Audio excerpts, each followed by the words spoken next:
Hello friends, property लेन then .com channel पे मैं भूपेंद्र सिवाग आपका वेलकम करता हूँ। आज बात करेंगे रियल एस्टेट मार्केट की। बहुत सारे लोगों का ये बहुत दिनों से कहना था कि आप रियल एस्टेट पे कुछ बताइए, सेकेंडरी मार्केट के बारे में बताइए, रीसेल मार्केट के बारे में बताइए। तो बात कर लेते हैं आज रीसेल मार्केट की। रीसेल मार्केट की बात करने से पहले इस जो टाइम चल रहा है इस पर थोड़ा सा फोकस डाल लेते हैं। इसको एसोसिएट करेंगे रीसेल मार्केट से और फ्यूचर में रीसेल मार्केट कैसी होने वाली है उस पर भी हम बात करेंगे। तो अभी इलेक्शन का टाइम चल रहा है, आपको पता है फेस्टिवल कहा जाता है लोकसभा इलेक्शन को, डेमोक्रेसी का। तो उस वजह से रियल एस्टेट की जो मार्केट है, खास तौर पे जो सेकेंडरी मार्केट है वो थोड़ी डाउन हो गई है। जी हाँ, जो रियल एस्टेट की रीसेल की मार्केट है उसमें थोड़ा सा पॉज आ गया है। ये मैं आपको एक एग्जाम्पल के माध्यम से समझाना चाहूँगा।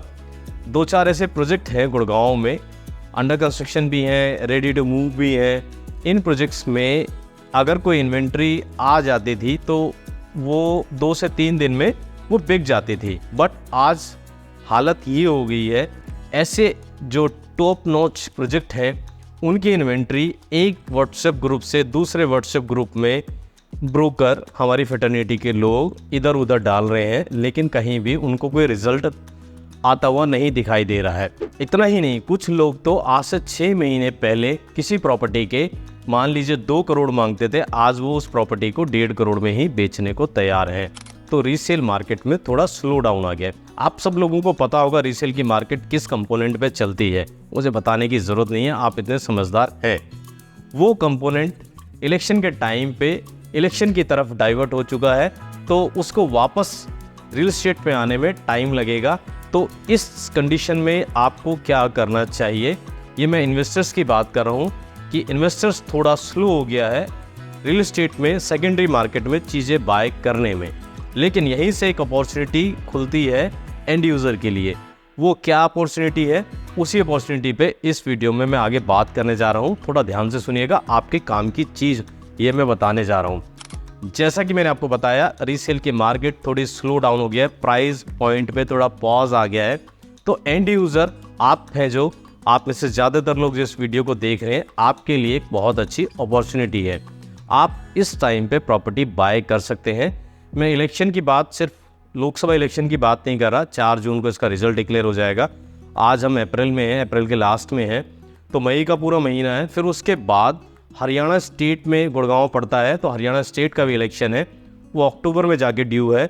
तो तब फिर एक बार स्लो डाउन आएगा। तो मैं मान के चलता हूँ भी अगले 4 से 5 महीने रियल एस्टेट की जो सेकेंडरी मार्केट है, हम रियल एस्टेट की जो फ्रेश मार्केट है, नए लॉन्चेस है, उस पर बात नहीं करेंगे, क्योंकि ये वीडियो ही बनाया जा रहा है सिर्फ रीसेल की मार्केट पे। उस पर हम अलग से बात कर लेंगे कि उसका इलेक्शन पे क्या फ़र्क पड़ा है, इलेक्शन के आने से उस मार्केट पे क्या फ़र्क पड़ा है, उस पर हम अलग से बात कर लेंगे। तो आपके पास 4 से 5 महीने है, ये मार्केट अभी स्लो डाउन रहेगी, तो आप इसमें बाय कर सकते हैं। क्योंकि जैसे ही लोकसभा का इलेक्शन, उसके बाद विधानसभा का इलेक्शन खत्म होगा, इन्वेस्टर वापस आ जाएगा इस रीसेल की मार्केट में, सेकेंडरी मार्केट में, और फिर से जब वो उसमें मनी फ्यूल करेगा, इन्वेस्ट करेगा, रीसेल की मार्केट खड़ी हो जाएगी, दौड़ने लगेगी, प्राइस बढ़ने लगेंगे। तो अभी इन्वेस्टर सोया हुआ है 2 से 4 महीने, 5 महीने तक। तो एंड यूज़र जो आप है, आपके लिए अच्छी अपॉर्चुनिटी है। आप इन प्रोजेक्ट्स को, जिनको आप जाना चाहते हैं, देखना चाहते हैं, आप उनको देख लीजिए। आपको एक अच्छे प्राइस पे आपको रीसेल में प्रॉपर्टी मिल जाएगी। यहाँ मैं 1-2 चीज़ें और बताना चाहता हूँ। यहाँ मैं किसी भी प्रोजेक्ट का नाम नहीं लूँगा कि इस एरिया में ये प्रोजेक्ट है, इसको आप रीसेल में देख सकते हैं। आप खुद इतने समझदार हैं, आपको अपने बजट का पता है, आपको पता है कौन सी लोकेशन आपको सूट करती है, आपको ये पता है कौन सा बिल्डर ठीक है, किसकी कंस्ट्रक्शन क्वालिटी अच्छी है, किसका मेंटेनेंस अच्छा है। उसके अकॉर्डिंग आप उस एरिया में जाके उस डेवलपर की उस प्रॉपर्टी को आप देख सकते हैं। यहाँ पर आप रेडी टू मूव प्रॉपर्टी भी देख सकते हैं, यहाँ पर आप अंडर कंस्ट्रक्शन प्रॉपर्टी भी देख सकते हैं। क्योंकि मैं अगर नाम लूँगा किसी 1-2 प्रोजेक्ट का, तो किसी दूसरे या तीसरे को ये लगेगा कि इसकी इन्वेंट्री मेरे पास आई होंगी, इसलिए मैं इस पर वीडियो बना रहा हूँ और इन प्रोजेक्ट्स के मैं नाम ले रहा हूँ। तो मैं इसलिए नाम नहीं लूँगा। आप जिन भी ब्रोकर से जुड़े हुए हैं, जो भी आपके साथ और दूसरे ब्रोकर जुड़े हुए हैं, आप उनसे कंसल्ट कीजिए, उनसे बात कीजिए, आप प्राइस को लेकर उनसे बात कीजिए, वो आपको बताएंगे। अगर ऑनेस्ट होंगे, ठीक होंगे, तो आपको बताएंगे कि हाँ, प्राइस में थोड़ा पॉज आ गया है रीसेल के मार्केट में। आप उनसे कांटेक्ट कीजिए, अपनी प्रॉपर्टी आप बाय कर लीजिए। जहाँ तक न्यू लॉन्चेस की बात है, अगर जिसको न्यू लॉन्चेस में जाना है तो वो न्यू लॉन्चेस में जा सकता है।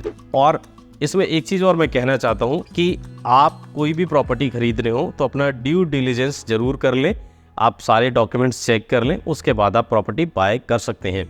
यहाँ एक चीज़ और मैं ऐड करना चाहता हूँ, कोई अगर प्लॉट खरीदना चाहता है तो प्लॉट में भी वो जा सकता है, क्योंकि ऐसा कहा जा रहा है, सोर्सेज कहते हैं, मार्केट में जो सोर्सेज होते हैं वो ऐसा कहते हैं, इस इलेक्शन के बाद जब दूसरा इलेक्शन आएगा हरियाणा का अक्टूबर में, तब शायद स्टिल्ट +4 को लेकर किसी तरह का कोई फैसला आ जाए। वोटरों को लुभाना होता है तो सरकारें इस तरह के फैसले ले लेती हैं, खासतौर पे स्टेट से जुड़ा मैटर है। तो हो सकता है कि आपको लुभाने के लिए, आपके लिए, आपके फ़ायदे के लिए वो डिसीज़न आ जाए इलेक्शन अनाउंस होने से पहले, और इलेक्शन अनाउंस होने से पहले वो डिसीज़न आ जाता है तो आप समझ सकते हैं प्लॉट के जो प्राइस हैं वो भी शूट अप कर जाएंगे।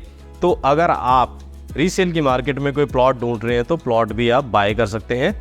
आप अपने बजट के अकॉर्डिंग प्लॉट देख सकते हैं। पूरे गुड़गांव में आपको ऑप्शन मिल जाएंगे, इसी तरह आपको सेकेंडरी मार्केट में भी ऑप्शन मिल जाएंगे।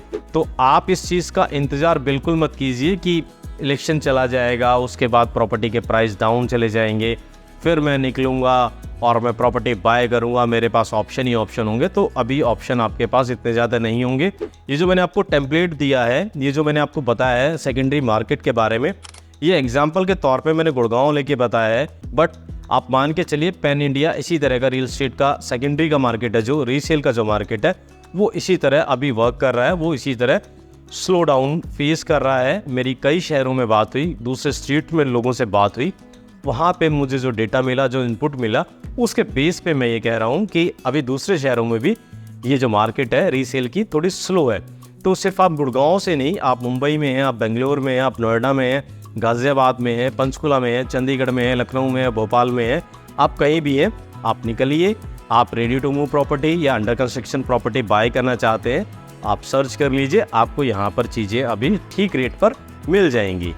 अब फिर से लौट आते हैं हम गुड़गांव पे, गुड़गांव की बात कर लेते हैं। तो गुड़गांव में 2025 में, 2026 में भी इतनी सप्लाई नहीं है कि आप सोचें कि 25 में बहुत ज़्यादा सप्लाई आ जाएगी तो मेरे पास बहुत ऑप्शन होंगे, मैं अपनी मर्जी के प्राइस पे चीज़ें खरीद लूँगा।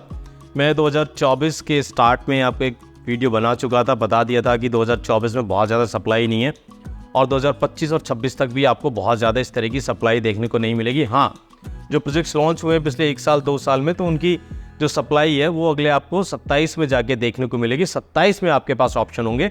तो अगर आप 27 तक का वेट कर सकते हैं, करना चाहते हैं, और 2027 में आपको लगता है कि आपको घर की ज़रूरत महसूस होगी, तो आप 27 का वेट कर लीजिए। 27 में खूब दबा कर सप्लाई आएगी, आप उस टाइम देख सकते हैं। अगर आपको 2027 का वेट नहीं करना, आपको लगता है कि बहुत ज़्यादा टाइम निकल जाएगा, प्राइस बहुत बढ़ सकते हैं, तो ये टाइम आपके लिए गोल्डन टाइम है। आप रीसेल मार्केट में अपने समझ से, अपने हिसाब से प्रॉपर्टी खरीद सकते हैं। यहाँ मैं सिर्फ एक चीज़ कहूँगा, हम रीसेल में प्रॉपर्टी में डील कम ही करते हैं, बट अगर आप हमारी कंसल्टेंसी लेना चाहते हैं जो कि पेड है, आप हमारी कंसल्टेंसी ले सकते हैं। आप हमारी कंसल्टेंसी लेने के बाद एक बेटर डिसीजन ले सकते हैं। आप डिसाइड कर सकते हैं कि आपको कौन सी प्रॉपर्टी, किस प्रॉपर्टी में जाना है, तो आप हमारी कंसल्टेंसी भी अवेल कर सकते हैं। और फ्री में जो नॉलेज है वो आपको यहाँ यूट्यूब पे मिल ही रही है। फ्री में मैंने आपको ज्ञान दे दिया है, फ्री में मैंने आपको बता दिया है कि ये अच्छा टाइम है रीसेल में अभी एंट्री करने का, रीसेल मार्केट में एंट्री करने का, तो आप जा सकते हैं। और जो इन्वेस्टर हैं वो थोड़ा नाराज़ ना हो कि मैं एंड यूज़र की बात करता रहा। अगर आप इन्वेस्टर हैं, आपके पास भी पैसे हैं, आप भी इस मौके का फ़ायदा उठाना चाहते हैं, तो आप भी इस टाइम पर एंट्री कर सकते हैं रीसेल मार्केट में, और अपने लिए जो आपको अच्छे ऑप्शन मिलते हैं उसमें जा सकते हैं। तो ये आज रीसेल पर मुझे लगा कि कुछ आपको एक अलग सी बात बताई जाए, कुछ बताया जाए रियल में क्या चल रहा है, ग्राउंड की रियलिटी बताई जाए आपको। तो रीसेल मार्केट की जो रियलिटी है मैंने आपके सामने रख दी है। आप अपनी मर्जी से आप इसके बाद डिसीजन ले सकते हैं। वीडियो आपको कैसा लगा ज़रूर बताइएगा, और चैनल पे पहली बार आए तो चैनल को सब्सक्राइब कर दीजिए। फॉरवर्डेड वीडियो देख रहे हैं तो भी जाकर इस चैनल को सब्सक्राइब कर दीजिए। मैं इसी तरह के वीडियो लाता रहता हूँ। मैं फिर मिलूंगा आपको एक नई वीडियो में, नए टॉपिक के साथ। तब तक के लिए थैंक यू दोस्तों।